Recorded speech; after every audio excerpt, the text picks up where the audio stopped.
Bakit nga ba mahalagang balikan at unawain ang nangyari sa Puerto Princesa Subterranean River National Park, isa sa pinakamalaking protected area sa Pilipinas? Matapos ang pananalanta ng Bagyong Odette, hindi agad dumugo ng parke sa pamamagitan ng malawak na tree planting na karaniwang nakikita matapos ang mga sakuna. Sa halip, pinili munang magsagawa ng initial assessment at konsultasyon. Sinundan ito ng mas malalim na pagsusuri na tumagal ng mahigit 2 taon.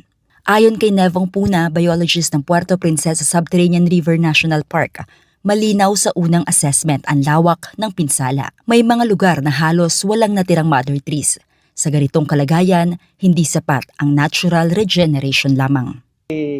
Ano din yan may kaakibat din yan ng mabagal yung proseso ng pagre-recover.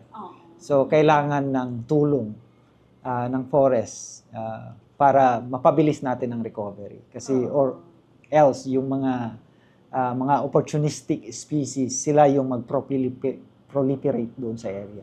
Dito naging mahalaga ang masusing pagkuha ng datos. Galing yan sa pag-aaral. Nung kinonceptualize namin itong Green Assessment Framework, so tinignan namin kung ano yung damage at saka ano yung pwedeng gawin.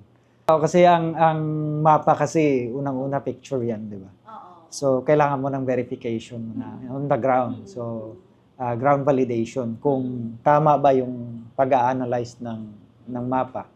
Then nung na-validate na namin yung together with USAID at saka ng CCI na ang tama naman yung sinasabi ng mapa. So in-identify na namin saan yung mga areas na na-damage na kailangan puntahan na i-assess yung extent ng damage doon sa mga base doon sa mapa na sinasabing damage. Yes, lahat ng halos ng barangay ay may damage talaga na forest. So nung tiningnan namin, may malalaki, may malalawak talagang 100 hectares. Ipinaliwanag ni Dr. Neil Aldrin Malyari, President and Chief Scientist ng Center for Conservation Innovations, na hindi sapat ang simpleng pagtatanim. Kailangang may ebidensya kung alin ang tumutubo, alin ang nabubuhay, at alin ang kusang bumabalik. Oo, malaking role. Una, kasi nga may ano ng PPR, may established na management, no. Nakikita namin na pwede siyang parang sentro ng capacity building eh. Diyan pwedeng, ang galing ng mga restoration team natin sa PPUR, napapabilis nila yung pag-germinate ng mga kahihirap mag-germinate na species, no? Tapos ginagamit nila sa panguna ng science team ng PPUR. Alam nila kung titingnan nila, ito masyado na maraming ipil. I-recreate natin yung sa original patch, ito yung kanyang configuration, kumbaga. Gayahin natin yan. Hindi yung puro, kasi alam mo naman yung mga usual na tree planting, magdadala na maraming seedlings, karaniwan, isang species, no? Parang tree farming siya. Dito, tinutukoy talaga ng team kung ano yung tamang spacing, ano yung dapat na distribution ng mga species, na hindi mo kagad itatanim yung mga premium species na tawag, yung mga pang-climax, yung mga pang matatandang gubat.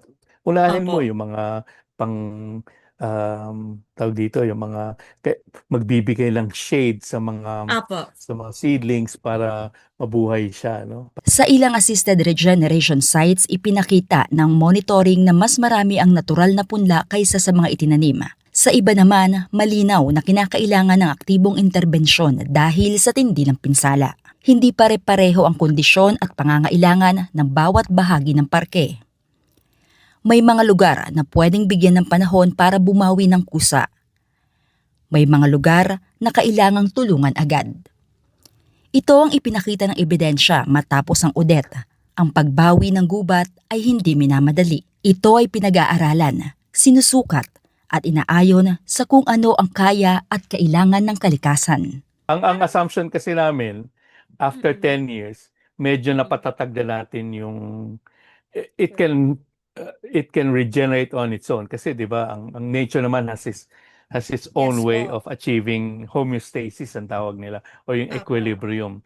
Dahil Yes, opo. sobrang stress yung naidulot ni Odette, Mm-mm. kailangan natin siyang bigyan ng, alam mo yun, parang bigyan natin ng konting psychology, konting, Correct. ang tawag Opo. dito, ang tawag ba doon?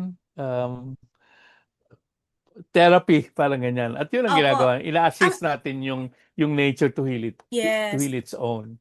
Sa gitna ng lumalalang bagyo at pagbabago ng klima, malinaw ang aral ng ebidensya. Hindi lahat ng sugat ay ginagamot sa parehong paraan. Kahoy na yan. Minsan, ang tamang sagot ay hindi ang mabilis na aksyon, kundi ang tamang desisyon, sa tamang lugar, sa tamang panahon.